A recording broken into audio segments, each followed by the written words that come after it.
नमस्कार my dear friend, मैं आपका दोस्त पीयूष रंजन। आइए बहुत मज़ेदार लेकिन बहुत शानदार और प्रेरक एक ऐसी कहानी बताने जा रहा हूँ जिस कहानी को सुनने में वास्तव में आपको एक अलग अनुभूति होगी। एक बार की बात थी कि एक सेठ जी रेलवे स्टेशन पर उतरते हैं। समय काफ़ी ज़्यादा हो गया था। आसपास देखते हैं उनको कोई भी उनके सामान उठाने वाला व्यक्ति नहीं मिलता है। आसपास देखते हैं कोई मजदूर नहीं दिख रहा था। एक मजदूर टाइप का व्यक्ति था, उसको बुलाते हैं कि यहाँ आओ, तुम क्या मेरा सामान उठा के मेरे घर तक चल सकते हो? उसने कहा हाँ साहब बिल्कुल चल सकता हूँ। उनका कितने पैसे लोगे? अरे उनका सेठ जी जो इच्छा हो आप दे देना, पैसे का कोई बात नहीं है, लेकिन मेरी एक शर्त है। सेठ जी का शर्त है? हाँ। उन्होंने कहा हाँ शर्त ये है कि या तो रास्ते भर आप मुझे कुछ सुनाते हुए चलना तो मैं चुप रहूँगा, या मैं कुछ सुनाते हुए चलूँ तो आप सुनते रहना, आप चुप रहना। सेठ जी ने उसको भगा दिया। क्या पागल है क्या? लेकिन आसपास फिर काफ़ी देर तलाशने के बाद उनको लगा कि कोई भी ऐसा व्यक्ति नहीं मिला जो उनका सामान ले जा सकता था।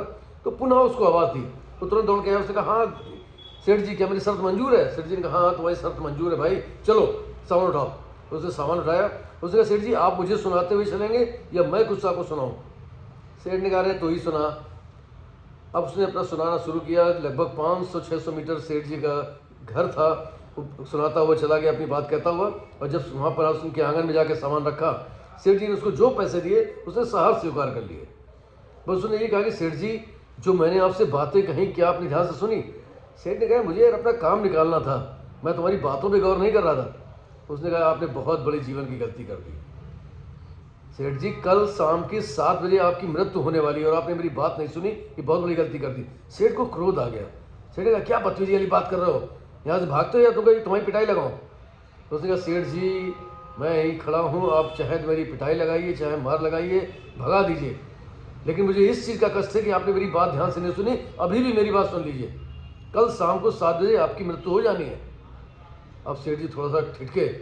उन्होंने कहा अच्छा बता, मैं तेरी बात ध्यान से सुनता हूँ, क्या कहना चाहता हूँ? उनका सेठ जी कल शाम को 7 बजे आपकी मृत्यु होनी है, लेकिन अगर आपकी मृत्यु होती है और जब आप ऊपर जाए तो आपसे पूछेंगे यमराज कि आप जो है पहले अपना पुण्य का भाग भोगना चाहते हैं या पाप का। तो आपको जो जवाब देना है वो मैं आपको बता रहा हूँ कि आप मुझसे कहिएगा कि मैं अपना पाप कर्म को भोगना चाहता हूँ, लेकिन अपने पुण्य कर्म को देखना भी चाहता हूँ। सेठ जी ने ध्यान से सुनी, बात हो गई। वो मजदूर इतना कह के चला गया। अगले दिन 7 बजे सेठ की मृत्यु हो जाती है। सेठ ऊपर पहुंचते हैं, यमराज उनसे वही मजदूर वाला सवाल पूछ देता है कि तुम जो है यहाँ पर आ चुके हो, सभी व्यक्ति जीवन में पाप और पुण्य दोनों करते हैं, तो तुम अपना पाप भोगोगे या पुण्य? सेठ जी का नहीं, मैं पाप भोगने के लिए तैयार हूँ, लेकिन पुण्य देखना चाहता हूँ। तो यमराज ने कहा यहाँ पर ऐसी कोई व्यवस्था नहीं है, यहाँ पर हर आदमी को भोग अपना भोगना पड़ता है, और तुमको जो पाप का भोग है भोग आ जाएगा, ना पुण्य आएगा तो पुण्य देखना। उन्होंने कहा नहीं सेठ, धरती में तो अन्याय होते सुना है मैंने, लेकिन क्या यहाँ पर भी अन्याय होता है? अगर आपको मुझे नहीं कुछ देना था, नहीं दिखाना था, तो आपने मुझे पूछा क्यों? आपने मुझे ऑप्शन दिया, मैंने जवाब दिया, अब आप मेरे साथ अन्याय कर रहे हैं। अब यमराज को लगा कि मैं अपनी बातों में फंस चुका हूँ। यमराज बड़े परेशान हो गए। उन्होंने बड़ी विधि देखी कि कैसे क्या किया जाए, लेकिन कोई रास्ता ऐसा नहीं दिखा कि इनको पुण्य दिखाया जा सके। आखिर थक हार कर यमराज जो है ब्रह्मा जी के पास सेठ जी को ले गए। ब्रह्मा जी के पास सेठ जी पहुँचे, उनको पूरी बात बताई। ब्रह्मा जी ने भी अपने सारे पोथी पत्र देखे, लेकिन कोई नियम कानून ऐसा नहीं था कि किसी भी आत्मा को, जीव को पुण्य दर्शाया जा सके, दिखाया जा सके। अब वो दोनों बहुत परेशान हो गए। ब्रह्मा जी जो है और यमराज दोनों मिलकर के उनको भगवान के पास ले गए, शिव जी के पास ले गए। शिव जी के पास ले गए। अब शिव जी के पास जैसे ही पहुँचे, पूरी वार्ता करी, तो शिव जी ने ब्रह्मा से और यमराज से कहा तुम जाओ, अब तुम लोग अपना काम करो जा करके।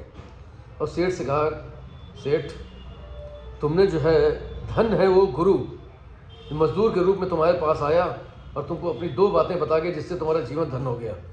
तुम अपना पुण्य देखना चाहते थे, तुम यहाँ आने के बाद साक्षात मेरे दर्शन कर पा रहे हो, मेरे सामने खड़े हो, इससे ज़्यादा और पुण्य का भागीदार तुम क्या हो सकते हो? और मेरे दर्शन मात्र से जो तुम्हारे पाप थे ना, वो भी समाप्त हो गए, वो भी विलीन हो गए। तो मित्रों, हमेशा ध्यान रखिए कि जब भी कोई व्यक्ति अगर आपके लिए कुछ कहना चाहता है, आपकी शुभकामनाओं के लिए कुछ कहना चाहता है, या कोई गुरु आपको कोई शिक्षा देना चाहता है, तो हमेशा उस शिक्षा पर गौर करें, बहुत ध्यान से सुनें कि पता नहीं कहाँ पर वो अचूक हथियार के रूप में आपके काम आ सके, आपकी जीवन के काम आ सके। Wish you all the best my dear friends. फिर मिलूंगा किसी प्यारी कहानी या थॉट के साथ। आपका दोस्त पीयूष रंजन। नमस्कार।